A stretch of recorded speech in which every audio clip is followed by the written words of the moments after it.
All right, everybody, welcome back to the podcast.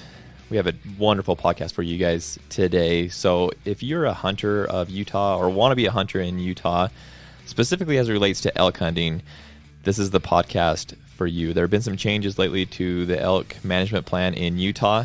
And if you've been on the website, you've seen the article that we put up on there. It's got the details of that plan.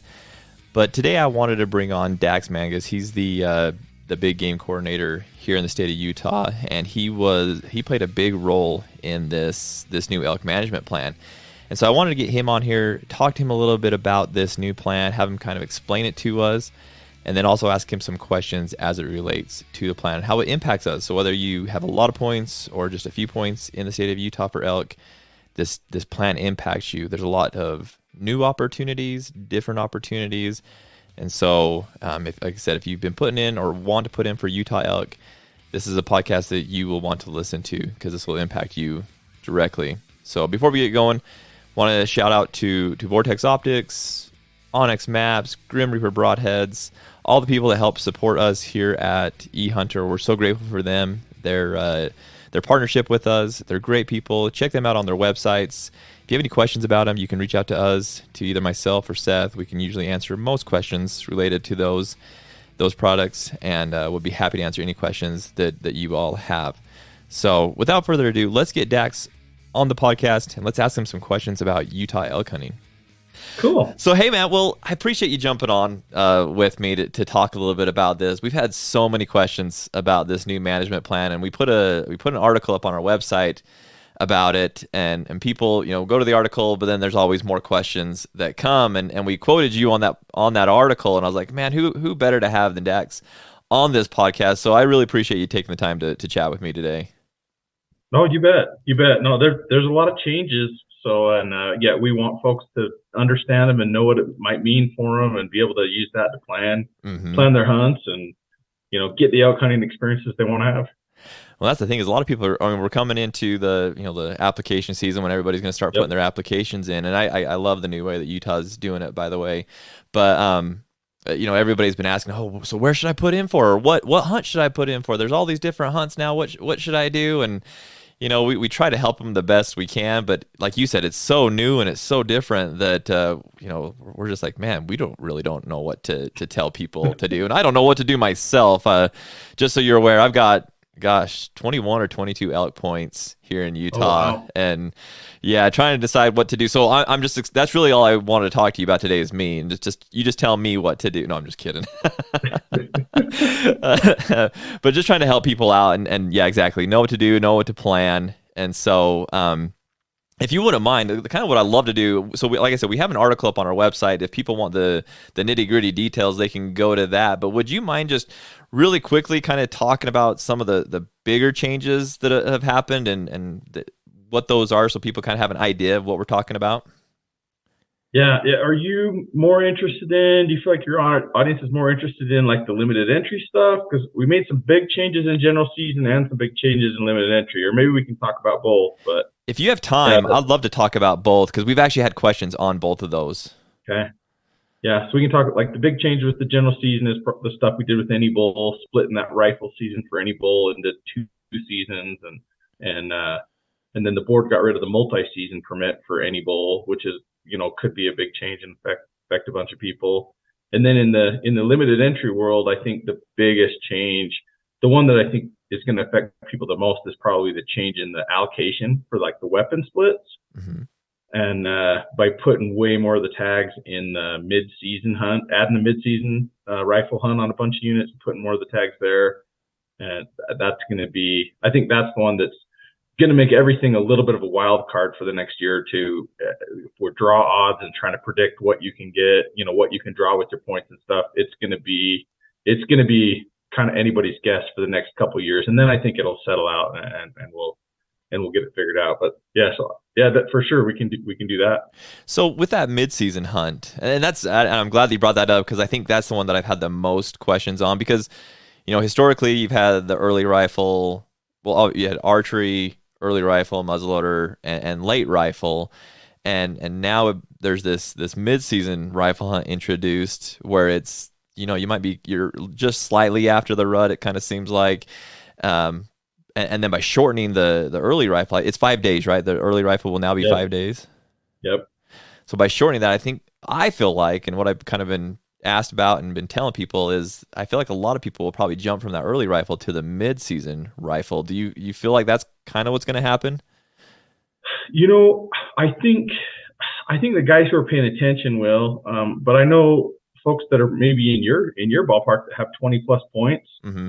Might be like, well, I think I can still draw that early rifle tag. For a lot of folks, kind of, a September rifle hunt is kind of like the holy grail of elk hunting. Right. So for some, but it is going to get a lot harder to draw with us only allocating, 10% of the overall permits to that 5-day rifle hunt in September.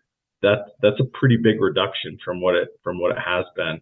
So what's the number of tags that will go to that early rifle, that 5-day early rifle tag this year? So the way we do it, and this, it's kind of confusing to wrap your head around it with the math. So 25% of the limited entry elk tags go to archery, 15% go to the muzzleloader hunt, and then that remaining 60% go to the any legal weapon seasons. 3% of those are multi-season. So, but we count that as a rifle hunt because they can hunt, all the seasons, including the rifle hunts. Uh-huh. So then you got that other 57% in there. And in the new elk plan, we looked at it as like overall percentages, and it's like 10% to the early rifle, 30% to the mid rifle, and 17% to the late rifle. Uh-huh. And if you compare that to how we used to do it, it's less than half as many permits in the early rifle season as we used to have. So wow. it's going to be pretty much cutting permits in half on the early rifle seasons, and it'll be so 30% of your overall permits will be in that mid rifle season. And every unit's different, right? The biologists recommend the number of permits, and then you do the percentages off of that recommendation. Is that right? Yep.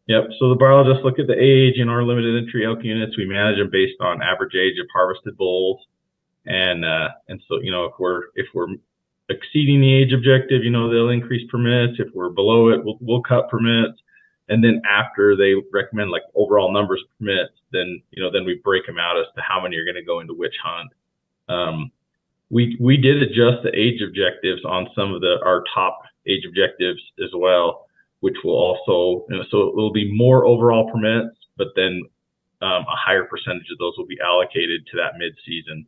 The idea behind that is you can give a lot more permits, and folks will still harvest great bulls. Mm-hmm. If we manage, instead of managing for 7.5 to 8-year-old bulls, we're going to manage for 6.5 to 7-year-old bulls.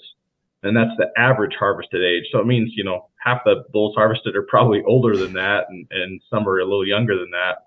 But by changing that, we'll still have great bulls available in the harvest, but hunters maybe won't be able to be quite as selective if they really want to hold out for, a bull that beats the odds and has won the genetic lottery, and has a lot of bone on his head. Yeah, 400 inch. Yeah. Yeah, if 400 bull is like a human that's 7'2" or something. Exactly. It's a genetic anomaly, and it doesn't matter how old you let elk get. There's only so many of them that have that potential, and that was one of the things that guided the decision to adjust the age objectives. Was we looked at a really cool data set, over 5,000 elk over like a 20-year period from the Canadian border to the Mexican border across multiple states, bulls that were harvested by, on private ranches, Indian reservations, CWMUs, so they were guided hunters that harvested mature bulls, and they pulled a tooth and had it aged professionally in a lab, and then took a Boone and Crockett score. And the average bull, like the average human is 5'10", the average bull elk is right about 320. And wow. A lot of bulls, so that's average. So a lot of bulls are smaller than that, and some bulls are bigger than that. But a lot of bulls, average score 320. It doesn't matter how old they get, they're never going to score more than 320. There's exceptions, right. and that's what often hunters are looking for. They're looking for those exceptions, those extreme bulls, on that top end. But there's a lot of guys out there that kill 300 bulls that are 10 years old, 11 years old. And that's just all they ever were and all they're ever going to be. And so, looking at that data and realizing that in order to manage for these really, really big bulls that everybody wants, you leave so many bulls on the landscape. We have to carry a really high number of bulls, and you have all these bulls on the landscape that a lot of hunters are happy with that. There's a lot of guys that draw and they shoot a 6x6 and they're pumped, and they don't care if it scores 290 or if it scores, 360. They're just pumped. They shot a 6x6. So making these changes will make it to where there's still good bulls out there. You might have to work a little bit harder to find them, but there will still be good bulls. But folks will be able to hunt a little more often, and maybe you won't have to wait, 3 decades to draw a tag. Well, that's it right there. You just ended that with an exclamation point for me. Is I'm, like I said, I guess I'm over 2 decades into putting into this, and felt like every year for the last decade that I was going to draw. And so, I think that there has needed to be a change. I was so interested to see this change, and the same thing went through my mind as I'm sure went through your mind as most hunters and conservationists do. What is this going to do to the elk population? Is this going to improve age class? Is it going to improve, opportunity? Can you do both at the same time? And I know you guys have a hard job, and I appreciate what you guys do. I hope you know that. I know it's tough to straddle that line of, we want to make the hunters happy, and so they're shooting big bulls every year. That's impossible to do, but that's what hunters want. And being able to manage the herds in the units, and so I know it's hard to do that. I'm really amazed that the average bull is 320. When you started talking about that, I was starting to run numbers through my head as you were kind of building up to that, and I would have thought it would be like 340-ish. So very interesting to hear that it's around that 320. But I think that a lot of hunters are getting, I don't want to talk bad about hunters, but some hunters really have a hard time scoring animals. I feel like hunters overscore animals a lot. And so, I remember, and I'm guilty of this. I used to look at a 340 bull and I would have thought it was a 360, 370 bull. I mean, that's a big bull. And now I feel like I know more what I'm looking at, and a 340 bull is a really good bull. I mean, according to the statistics that you just gave us, it's a bigger than average bull that's on the landscape. So I wanted to ask you a little bit, so going back to the percentages, so there's also a new archery hunt, correct? Yeah, we have a late archery hunt, a December archery hunt. So how does the percentages, you talked about the percentages that go to the archery hunts, how are they split between those two hunts? So that late archery hunt is kind of an experimental hunt. It's one that we're just kind of dipping our toe in the water. And we, in the statewide elk plan, our commitment to start on that was to start with a really small number of permits to kind of just see how it went. There's some of those like late archery hunts in some other surrounding states, and we kind of wanted to try it. It's looking for a way to present a really challenging opportunity for some folks that want to give it a shot. Probably be pretty hard to kill a bull with a bow in December. Yeah. But we're going to start, I think what we put in the plan was like 5 permits on most units. Okay. So we're going to start really low and see how it goes. And then, there's potential to increase there. But that is going to be a pretty small number of permits. So there'll be like 4 resident permits and 1 non-resident permit for those late archery hunts on every unit, except I think the Manti and Wasatch will probably recommend a little bit higher number than that. And we haven't recommended permit numbers yet. That's coming this spring, like in April. Okay. But so that hunt is not going to be, there's not going to be a lot of tags. That 25% of the permits that we allocate to archery, those will all be in the early archery season. Oh, that typical August into September archery season, which is going to be a little bit longer. So yes.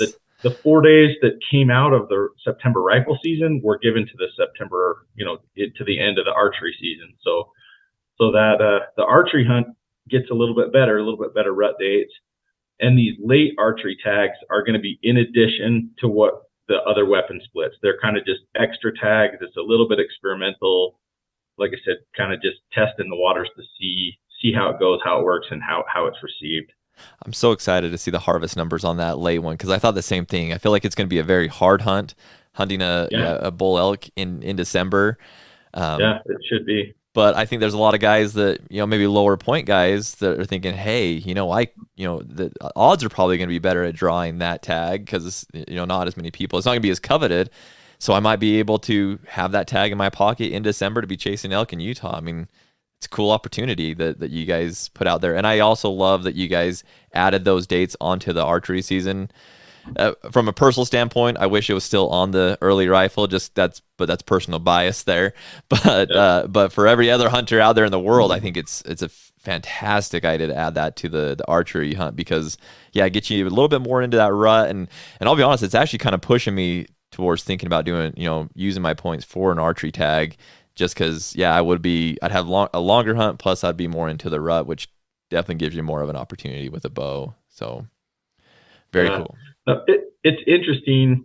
We wrestled with that one. That was an issue. We put together this big committee of folks to revise this plan and make, come up with these recommendations and make these decisions. And in Utah, we do more rifle rut hunting of elk than any other state. In most surrounding states, maybe in like some real remote wilderness in central Idaho, or maybe like in the Jarbidge in Nevada, or there's a handful of rifle hunts in a few areas in September in some of our neighboring states. But we do more rifle rut hunting for bulls in September in Utah than any other state by far. And it's like I said, for a lot of folks, that's kind of the holy grail hunt. It's like, man, it doesn't get any better than this. And folks, especially folks with a lot of points, often don't want that to change. But then there's a lot of people who say, this is crazy. Every other state does the majority of their rut hunting with a bow, and Utah limited entry elk archery hunters kind of get hosed on this, and they don't have very good dates. As soon as it starts to get good, we shut their hunt down and switch to a rifle hunt. And so, and it's just, I don't know that there's necessarily a right way and a wrong way. It's personal preference. How many points you have maybe affects how you feel about it. But we went back and forth on that, from, options from leave it alone to let's get rid of the early rifle hunt completely. And what we came out with and what we did was kind of a compromise. We looked at the data, and 3/4 of the hunters are killing their bulls within 5 days of hunting on that early rifle hunt. And so we're like, okay, well, let's shorten that hunt. 5 days, it's pretty short, but most of the hunters are getting it done in that time frame. And so we gave a few more, of those kind of coveted September rut dates to the archery hunters. We didn't completely do away with that rifle rut hunt, but we did shorten it up. So it's kind of a compromise, and there was, real strong opinions on both sides of it. And, hopefully the compromise will still work for folks, but it was one that there was a lot of discussion and a lot of, passionate, strong feelings about it. Well, like I said, I've kind of got that bias in there just because of the point number that I have. But honestly, like you were saying, 3/4 of the guys kill their elk within that time frame anyways. And the ones that probably went further probably had opportunities on bulls within those first 3 to 5 days. They were just holding out for something a little bit bigger and better, but still could have shot a nice bull in that time frame. So I'll be honest, when I heard it, and I'd heard rumors that there was a possibility of it going away completely, and I sat on the floor and folded my arms and cried like a little baby for a little bit, but I was glad to see that it didn't go away completely. Honestly, again, I have my own bias, but I feel like you guys hit it right on the head with what you did. And I know there's going to be those passionate hunters out there that are listening to my podcast right now that are going to be screaming at me thinking that it's crazy. But I like you said, there has to be a compromise there somewhere. You got to do what's best for the herd and best for the whole, everybody as a whole. So there's got to be a little bit of give and take, and I feel like you guys hit it right on the head with that early rifle, and then adding it to the archery. Like I said, I mean, I hope that I'm able to draw my tag soon.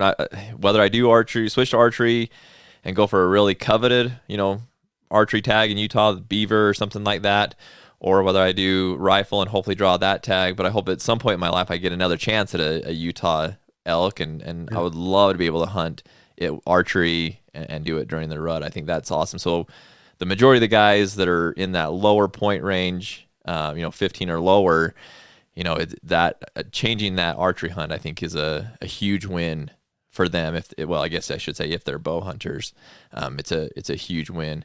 As far as the muzzleloader goes, not really a lot of changes there, right? No, pretty much left the muzzleloader hunt alone. That might be an option if you really want a good rut hunt. I think a lot of years there's still really good rut activity during that muzzleloader hunt. Yeah. So that's one some guys may look at switching out of the early rifle into the muzzleloader. And but yeah, not really much change to the limited entry muzzleloader hunt. That's what I did when I was a resident of Colorado. Because I still had high teens points when I was out there, and I switched to muzzleloader, just trying to improve my odds a little bit as a non-resident. Because you're right, I think that if you look at the dates of that. In fact, some years, I think it's the best dates of any of the hunts. I think it's even better than the early rifle on some years. Yeah, some years that rut seems to come, it's hot and dry or something. That rut doesn't seem to really kick into that muzzleloader hunt. I've been out a few times during the muzzleloader deer hunt, that overlaps those dates, and been like, holy smokes, I wish I had a muzzleloader elk tag right now. I got, I forget about the deer. I got bulls bugling all over the place. It's fun to watch these bulls. I'll deer hunt later. Yeah, exactly. You sound like you're kind of like me. If bulls are rutting and bugling, everything else kind of takes the back seat to that. Yeah, I went down and hunted a general season muzzleloader deer hunt on the San Juan one year on the Bajos, and I pretty much wasted that deer tag because the bulls were going crazy, and I spent the whole hunt just like sneaking around and trying to sneak in on bulls and watch bulls and stuff. And I never even filled the deer tag, and I just got so distracted with the rut that it was a blast, but I didn't take the deer hunting very serious. It was just more fun to watch all the bulls. Hey, sometimes hunting's not all about the killing. Sometimes it's just all about the experience. And I've been the same way. I've been deer hunting, and elk are bugling like crazy, and I waste days at a time, hunts at a time, just watching bugling with elk because it's just so much fun. It's hard to beat. There's a reason everybody wants like those coveted days in September. There's a reason.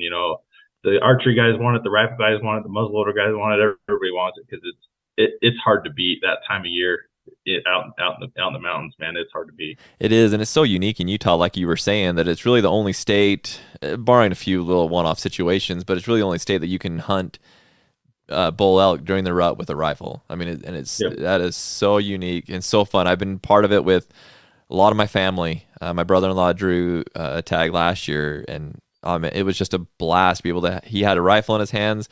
We could call elk. We could be a little bit more picky, I mean, we passed on a lot of really good bulls. He ended up shooting a nice 360 bull, and I think, second day. So that goes to your point about the day, the 5-day hunt. I mean, second day he knocked down a beautiful, obviously a well above average bull elk. It's just like you said, it's just a lot of fun. It's very coveted. With all all these changes are out there now, everybody's seeing it. I'm sure you guys get a lot of feedback, positive and negative, from the new changes. What kind of feedback have you guys been getting? Has it been for the most part positive, or most part negative, or split 50-50? What have you guys seen? I would say most of the feedback has been positive. There's a few guys that don't like the changes, but I would say the majority, the vast majority of the feedback has been like, okay, we get it. And that was kind of the thing that changed a lot of folks' minds, even folks with a lot of points. They realized it might affect them negatively a little bit, but then when they got thinking, well, I want my kids or my grandkids to be able to hunt elk someday, for a lot of folks, that was kind of what changed their mind and made them realize, you know what, I'm willing to go maybe under, not the most ideal dates, but if I hunt hard, I still got a great chance to get a good bull. And if this means that my kids or my grandkids are going to be able to hunt elk someday, I'm willing to do it. And I think that was what, and I think a lot of people have caught on to that. We've had good feedback so far, and we'll see when the draw results come out that maybe everyone who thought they were going to draw and doesn't on an early rifle hunt, we'll probably hear it then. I think it will catch some folks off guard.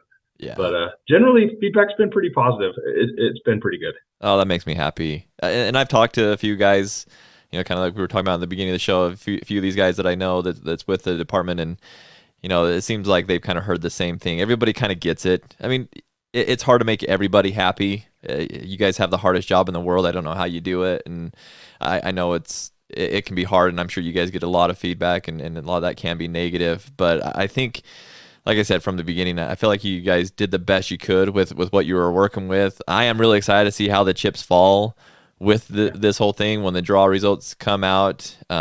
if I don't draw a tag, I'm very used to disappointment with Utah draws, so it'll be what it is.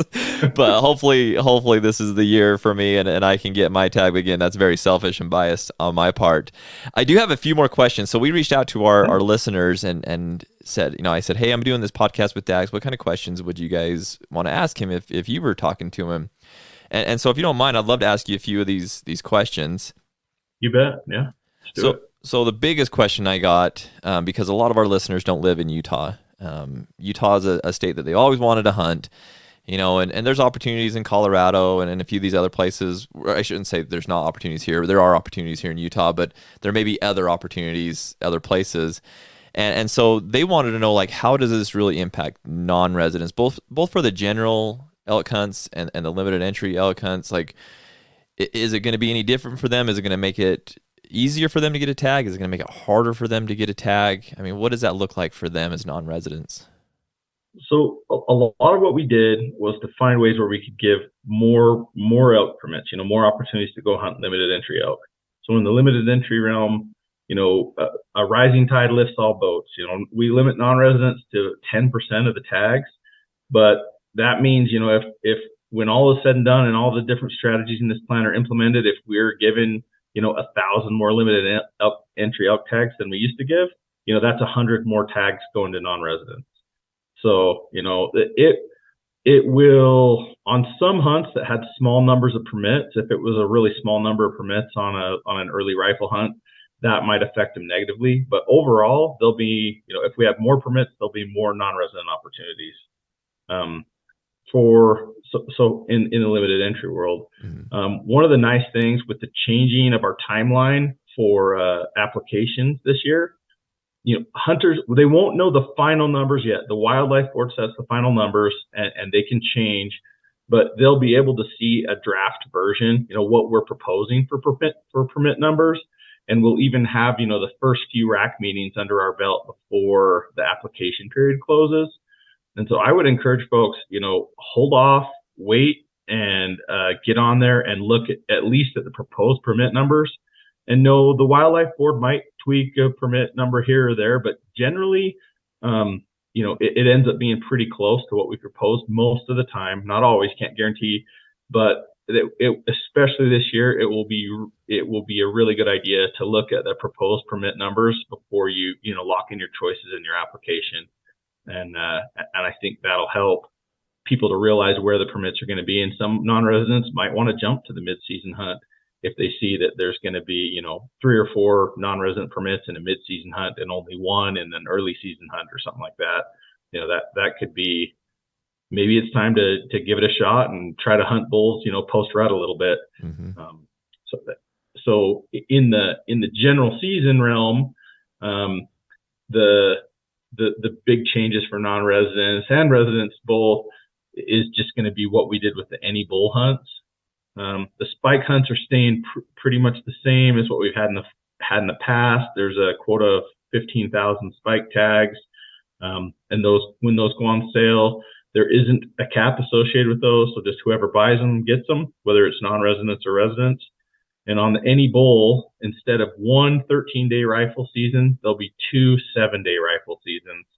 And that first rifle season is pretty much within that exact same date window there, like after the muzzleloader hunt and before the rifle deer hunt starts. And that first hunt, there's only going to be 15,000 tags available.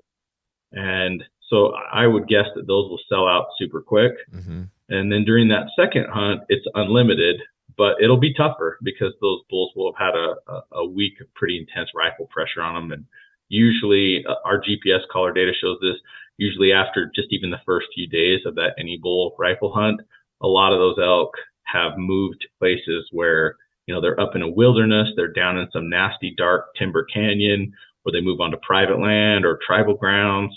And so that second rifle elk hunt is really just focused on opportunity for folks that want to be out with the tag in their pocket, but just go into it, with your eyes wide open, knowing that it'll probably be a pretty difficult hunt. Yeah, that's you're right. It feels like after that first couple days, they move out of there. For the area that I hunt, they always go to they move from the general area to a limited entry area. Yep. And you can't do much about it at that point.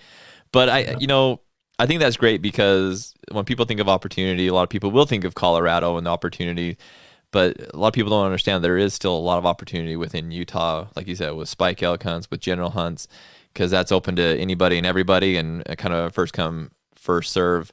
And now that you say that, I'm going to have to, if I don't draw my elk time, I'm going to have to be right on that so I can get me one of those. But at least it gives people the opportunity. And going back to your limited entry with non-residents, I've kind of been doing that same thing, been talking, as I've talked to other people, a lot of people really get set on that coveted, best hunt ever, that rifle hunt during the rut.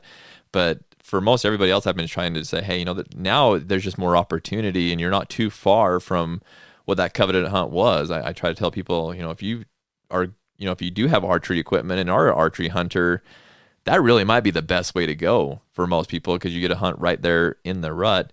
And then also having that mid-season hunt, you're just after the rut, but you still get a hunt with a rifle. Your success rate is probably going to be pretty close to the same as what it would have been in the early rifles. So I love hearing that. I love to hear that there's that opportunity. Like I said, that's been probably my biggest question that I've received from everybody, because when it first came out, a lot of the non-residents that reached out to me said, so they're pretty much just shutting it down for us as non-residents. And I'm like, no, hold on a second. There's really not a huge significant change for you all. And that's kind of what I picked up from what you were saying as well, is it's not, the allocation is still going to be there for non-residents. They're still going to have those tags. If tag numbers go up, there's more opportunity. Tag numbers go down, there's less opportunity. But that was last year as it is this year. That hasn't changed. So, yep. Okay. In the announcement, it talked about there may possibly be more like limited weapon hunts that are on the way. Can you talk about what may be coming, like as far as limited hunts? Like, are there going to be like limited rifle hunts, like open sights or straight wall cartridge hunts, or have you guys talked about that? And is that on the horizon? Yeah, so there's a committee that's still meeting and talking about that, and we took some stuff around this last rack cycle last November, and I think we rushed it. We weren't quite ready to come out with it, but the idea is to try to have some hunts with like restricted weapon technology. More, we're not using the word primitive necessarily, but more restricted. And that's still in the works. That's still ongoing. I was actually at a meeting with that committee last night, and I think we will see something soon. Some type of a recommendation, and it's kind of one of those government and regulation type things where we have to create some legal definitions first, and then after we create the legal definitions, it opens the door for us to perhaps recommend some hunts. But we're working on creating some legal definitions for some restricted weapon types that would be, some of the examples, this isn't finalized yet, but some of the examples that have been thrown around have been, like a traditional archery equipment, like longbows, recurve bows, a more traditional type muzzle loader with, maybe no pelletized powder or no, 209 shotgun primer ignition. And with the rifle, we were talking about it last night, a centerfire rifle definition that would be like straight walled cartridges. That's something that's increasing in popularity, especially in like some whitetail states. And so there's definitely talk about creating these, and we're currently working on creating some restricted weapons definitions. And then once those definitions, we come up with something that's going to go through the public process. If it gets approved by the Wildlife Board, then there's the possibility to do that. In our elk plan, we have a few of the HAMS hunts. Yeah. The HAMS is an acronym for handgun, archery, muzzleloader, shotgun. And the language in our elk plan allows for us to potentially substitute out those HAMS hunts for a restricted weapons type hunt, or also allows us to potentially recommend some restricted weapons type hunts. Something like in the idea of like that December archery hunt that we're going to have, where, potentially on some unit, maybe we recommend a restricted muzzleloader hunt in September, maybe on an any bull unit. One of the ones we talked about was maybe the High-Uintas, and maybe having a really limited number of restricted muzzleloader limited entry permits on that unit. That type of thing to kind of capture some unique opportunities and create some, kind of some little one-off hunts that might let some folks go out and do something kind of cool, kind of unique. So that's the idea. I think something like that is coming, but it's still down the road a little bit. Do you have a timeline? Or a guess on timeline for that you may get some more information on it? So I think the rule definitions for like the restricted weapons, that will probably come through this year, either this spring or this fall, and then we would probably see recommendations for some of those types of hunts. It might be 2025 before we have those, because we did just set all of our season dates for both 2023 and 2024. So it might be 2 years down the road before we see those types of hunts. But I could be wrong. It might come sooner than that. There's still kind of a lot of stuff up in the air that we're trying to figure out. And the timeline is one. I get a lot of folks that get frustrated with us with the timeline for stuff. And but when you sit down and look at it, we've got to have stuff done in the rule. It's got to go through during the appropriate cycle of public meetings. And then there's, like a waiting period for regulations to get challenged. And then another waiting period before it goes into effect legally. All this stuff has to do with language and state code. Yep. And these state of Utah administrative rules. And sometimes folks get frustrated that we can't just do stuff immediately, but there's a lot of red tape and a lot of process and procedure that we've got to work through sometimes. And I know our sportsmen get frustrated sometimes, but it takes a minute to figure some of this stuff out and work through the process. Oh, that's bureaucracy right there. I mean, Yep. yeah, that's I work in the healthcare business, and when we try to make a change in our company, I'd love to be able to make a change right now, but yep, you got to make sure that it meets regulations. You've got to pilot it. You got to do all these things. It takes time. Actually, 2 years is sooner than I thought you were going to say. So I was actually happy to hear you say that it could be within that amount of time. I thought that we would be looking at 5 to 10 years down the road, but yeah, if you guys could get that done in 2 years, that's pretty impressive. So for those people that are struggling with they want those decisions made quickly, I think they need to get more involved in some of these committees and racks and stuff like that, and you can see why the reason behind it taking so long. And I think it's good for it to take a little bit of time, because I mean, these are big decisions. These aren't just little things that are just kind of off the cuff. These are really big decisions that can make a huge impact on herds and hunters and everything.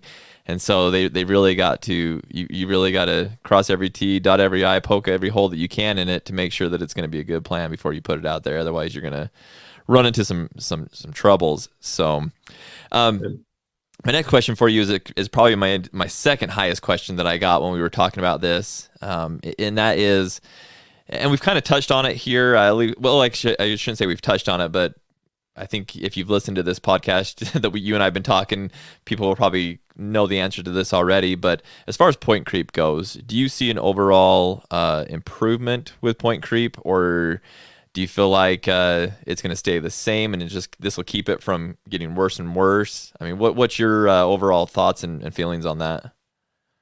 The point creep is one that kind of keeps me up at night sometimes. And that was something we were trying to tackle with this. But the reality is you look at projections for growth in the state of Utah and all across the West. You look at our track record of our applications for big game hunts, goes up almost every year pretty regularly in that like 7% range. And at some point we can't increase opportunity by 7% every single year.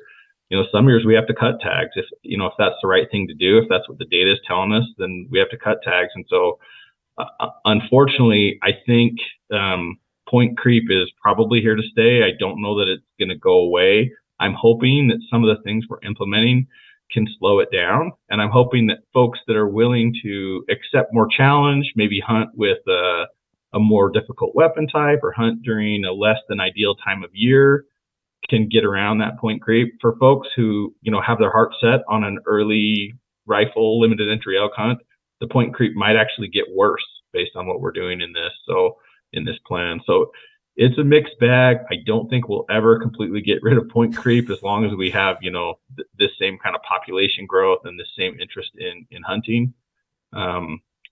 but I think there's things we're doing that'll make it better, especially for hunters that are willing to adapt and challenge themselves a little bit. And that's also a huge part of why we wanted to have, an over-the-counter rifle any bull hunt.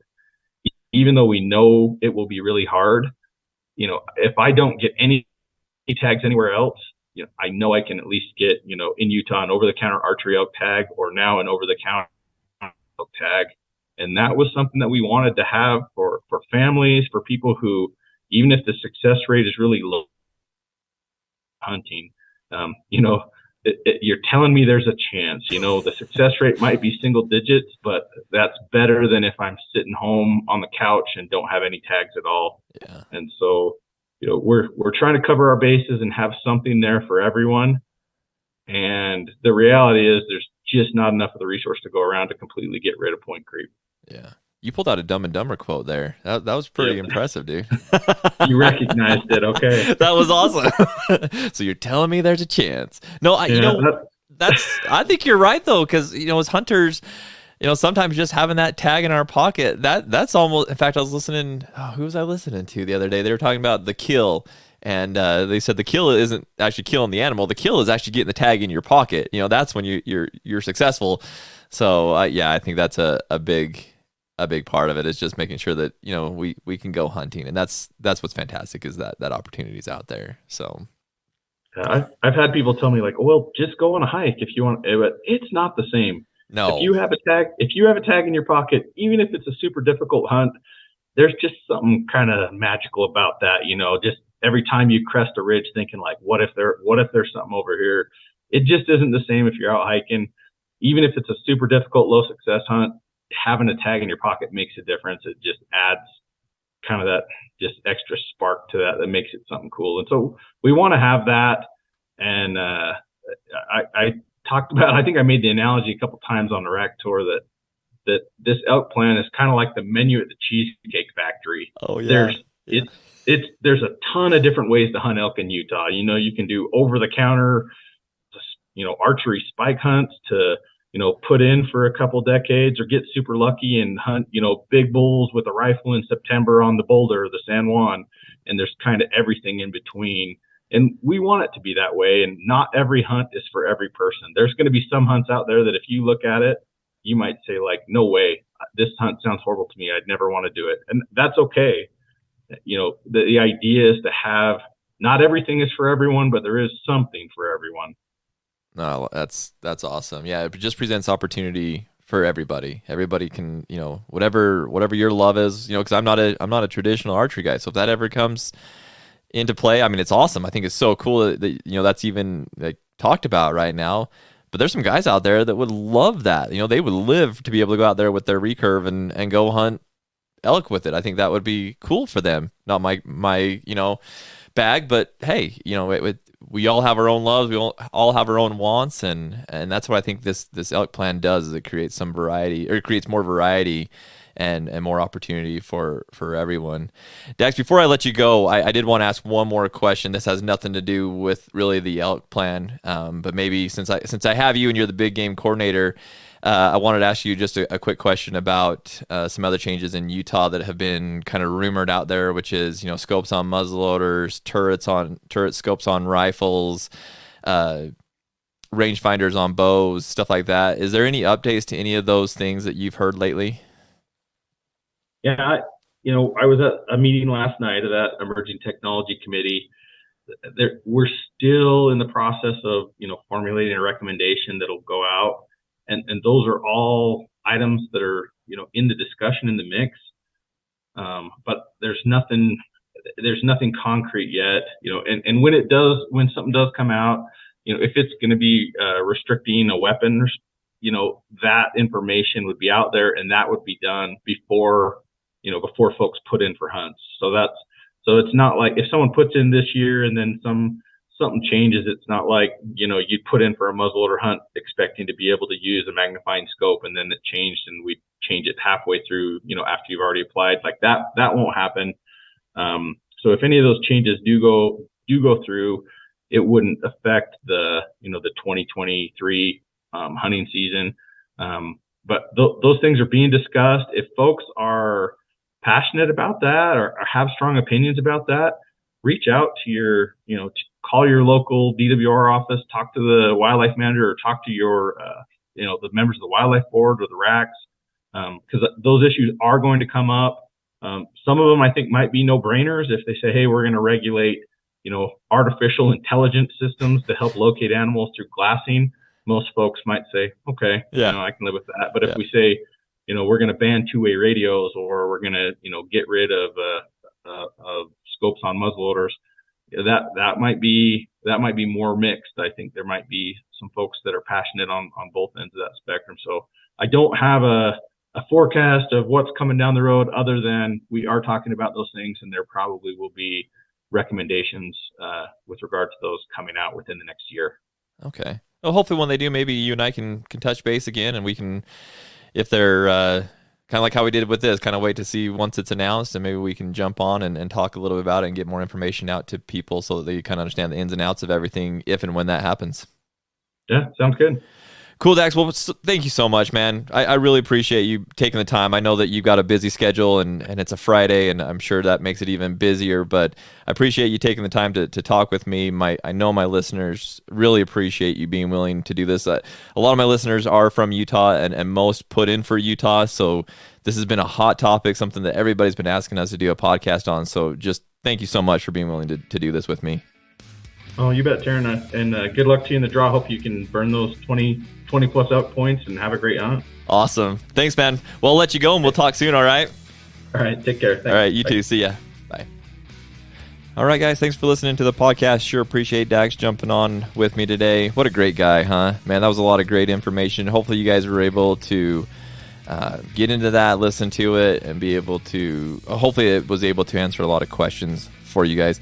If you do have any more questions that we did not ask on the podcast, or things that you want me to run by Dax, please reach out to us. There's so many ways to contact us. Social media is probably the easiest and best way to do it, just how life works these days. Or you can email. My email is terronh, which is TERRONH @ehunter.com. If you guys have any questions that we didn't answer that you'd love to have answered, please feel free to reach out to us, and we'll try to get those answered by Dax. So again, appreciate him and his time with us, and appreciate you guys listening. Make sure that you're subscribed to the podcast, and we have a lot of good podcasts that will be coming out in the future, similar to this one that we had today. So appreciate you guys. Take care.